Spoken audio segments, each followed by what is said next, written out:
দর্শক, ধানমন্ডি 32 আয়না ঘর নাকি আন্ডারগ্রাউন্ড সে বিষয়ে কিন্তু আজ সকালে ফায়ার সার্ভিস এসেছিল এবং যেই জমে যাওয়া পানি ছিল সেই পানি কিন্তু তারা ইতিমধ্যে সেচ দিয়ে ফেলছে এবং তারা এখনো সেই পানি তারা সেচ দিচ্ছে। যদি আমরা একটু দেখানোর চেষ্টা করি, নিচে কিন্তু যেই পানি দেখা যাচ্ছে আসলে এই পানি কিন্তু এখনো ফায়ার সার্ভিস সেচ দিচ্ছে। আসলে আয়নাঘর নাকি গ্রাউন্ড ফ্লোর নাকি বেসমেন্ট আসলে এটি কি রয়েছে সেটি কিন্তু দেখতে আজ সকালে ফায়ার সার্ভিস একটি টিম আসে, আর একটি টিম এসে কিন্তু সেটা অনুসন্ধান চালায় এবং তারা কিন্তু যেই জমে যাওয়া পানি ছিল সেই জমে যাওয়া পানি কিন্তু তারা ইতিমধ্যে তারা সেচ দিচ্ছেন এবং আসলে পানি সেচ দেওয়ার পরও এখন তো নিচে তেমন কিছু দেখা যায়নি বলে এমনটি বলছেন এখানে আসা যারা দর্শক যারা রয়েছেন, যারা দর্শনার্থী যারা রয়েছেন তারা কিন্তু এখানে বিষয়টি বলছেন।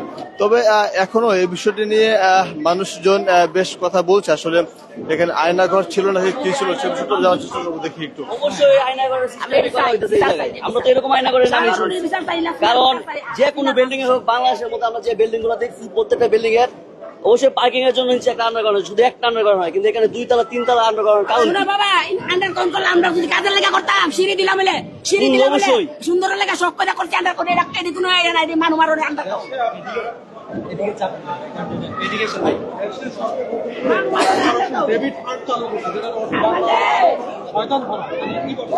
হ্যাঁ অবশ্যই এটা তো ঠিকই আছে, শয়তান তো অবশ্যই ধরতে হবে।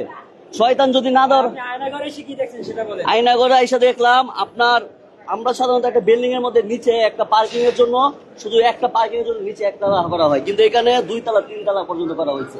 আমরা অনেকে আয়নাঘরের নাম শুনছি, আয়নাঘর তো এরকমই হয়। এখন যে অন্ধকার বা যে এখানে কেউ আসার মতো কেউ নাই, আমরা সাধারণ পাবলিক, যদি শেখ হাসিনা সরকার ক্ষমতা থাকতো সাধারণ পাবলিক এখানে কখনো আসতে পারতাম না। এখানে আইসা যদি এই 2 তলা 3 তলা পর্যন্ত হাজার হাজার লাশ যদি ফালায় রাখা হয়, বুঝার কোনো হাজার হাজার মানুষ যদি বন্দি করে রাখা হয়, বুঝার কোনো ক্ষমতা নাই। এইগুলোর আয়নাঘর বলা হয়। এই সিন্ডিকেট ভাঙতে হবে, প্রত্যেকটা জায়গায় জায়গায় এই আওয়ামী লীগের সিন্ডিকেট ভাঙতে হবে। পানি নিষ্কাশন এখনো পরিপূর্ণ, আমি নিচে গিয়েছিলাম, এখনো পরিপূর্ণ হয় নাই। পরবর্তীতে বোঝা যাবে যে কি হয় না, এখনো কোনো কিছু পাওয়া যায় না, ওরকম কোনো কিছু দেখি নাই।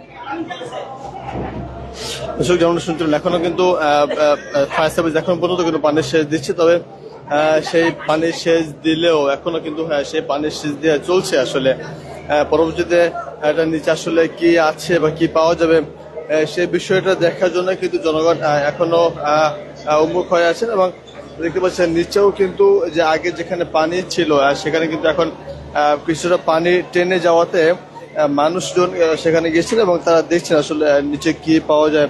কিন্তু ফায়ার সার্ভিস কর্মীরা তারা উপস্থিত রয়েছেন এবং তারা কিন্তু আজ সকাল থেকেই যে পানি জমেছিল সেই পানি সেচ দেওয়ার ব্যবস্থা তারা করছেন এবং ফায়ার সার্ভিস কর্মীরা এখন পর্যন্ত তারা যেখানে যেখানে পানি আছে সেখানে কিন্তু তারা যেই পানি নিষ্কাশনের যে ব্যবস্থা সেগুলো তারা করছেন। আমি কিন্তু কথা বলছিলাম এখানে যারা রয়েছেন দর্শনার্থী যারা এসেছেন, যারা আয়নাঘর নামক এই জিনিসটি দেখতে এসেছেন, আসলে যাদের কাছ থেকে শুনছিলাম এটি আসলে কি রয়েছে, এটি কি হতে পারে, আমরা আমাদের সাথে কথা শুনবো আসলে এখানে কি দেখলো। ছাত্রদের জামা কাপড়, প্যান্ট, তারপর জামা, তারপর জুতো সবই দেখা যাচ্ছে।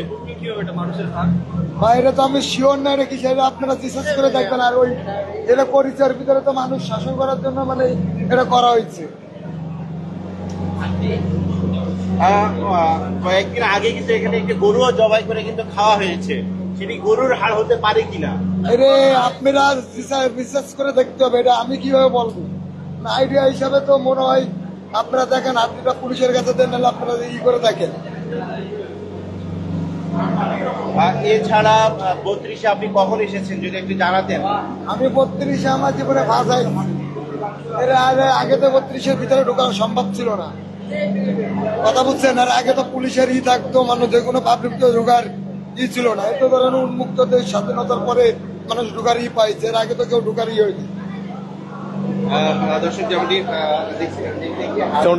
এটা কিন্তু হাড়ের টুকরো পাওয়া গেছে, তিনি কিন্তু বলছেন এটা কিন্তু মানুষের হাড় হতে পারে বলে এমনটা কিন্তু মন্তব্য করছেন। দর্শক দেখতে পাচ্ছেন সরাসরি আজকের ফেসবুক লাইভে আজকের এই যে চিত্র দেখা যাচ্ছে ধানমন্ডি 32-এ পানি নিষ্কাশন হওয়ার পরে যে সকল জিনিস পাওয়া যাচ্ছে এবং সেগুলো কিন্তু একটু অংশ তিনি কিন্তু বলছেন যে কিন্তু মানুষের হার হতে পারে। তবে তো জানিয়ে রাখি এখানে কিন্তু বেশ কিছুদিন আগে একটি গরু জবাই করা হয়েছিল, সেটি হতে পারে কিনা সেটি হতে পারে কিনা আসলে সেটি কিন্তু তারা বলছেন আসলে এখানে কি হতে পারে তারা কিন্তু সেটি বলছেন।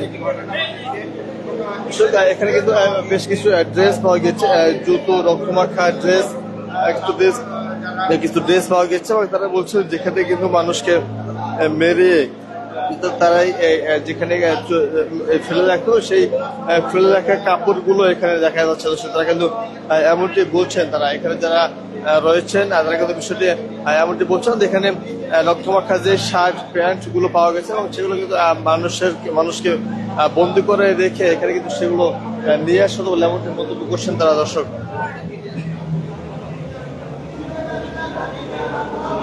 এখানে সে কি দেখলেন? হ্যাঁ, এখানে আসলে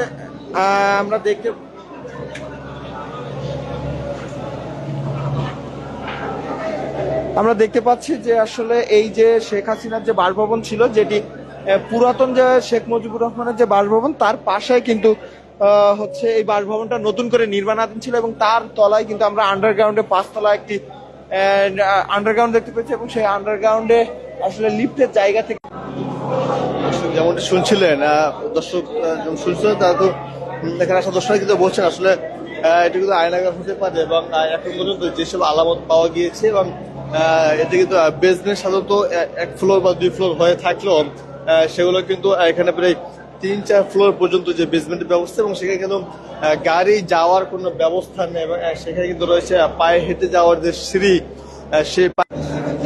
সেই যে বেসমেন্ট রয়েছে সেখানে কিন্তু গাড়ি পার্কিং ব্যবস্থা না থাকলেও পায়ে হেঁটে যাওয়ার সিঁড়ির ব্যবস্থা রয়েছে এবং যদি বেসমেন্ট গাড়ি পার্কিং জন্য করা হয় তাহলে সেখানে গাড়ি যাওয়ার ব্যবস্থা থেকে পায়ে হেঁটে যাওয়ার সিঁড়ি কেন দেওয়া হবে, এটা কিন্তু জনমনে একটা প্রশ্ন রয়েছে। দর্শক সেখান থেকে দেখেছিলাম আসলে ধানমন্ডি 32 নম্বরে যেই কথা রয়েছিল আয়নাঘর নাকি বেসমেন্ট, এটা রহস্য মোচন করতে আজ সকাল থেকে কিন্তু সেখানে সেনাবাহিনী সেখানে কিন্তু ফায়ার সার্ভিস উপস্থিত হয়েছিল এবং সেই ফায়ার সার্ভিসের উপস্থিতিতে কিন্তু সেখানে যে জমে যাওয়া পানি ছিল সেই পানির সেচ দেওয়ার কিন্তু ব্যবস্থা করা হচ্ছে এবং ইতিমধ্যে কিন্তু অনেক পানি সেচ দেওয়া হয়ে গেছে এবং ফায়ার সার্ভিসের যে পানির সেচের যে পাইপ সেটা কিন্তু এখানে দেখতে পাচ্ছেন। দর্শক বেশ মানুষজন কিন্তু এখানে এখনো দেখতে আসছেন আসলে এটি আয়নাঘর নাকি অন্য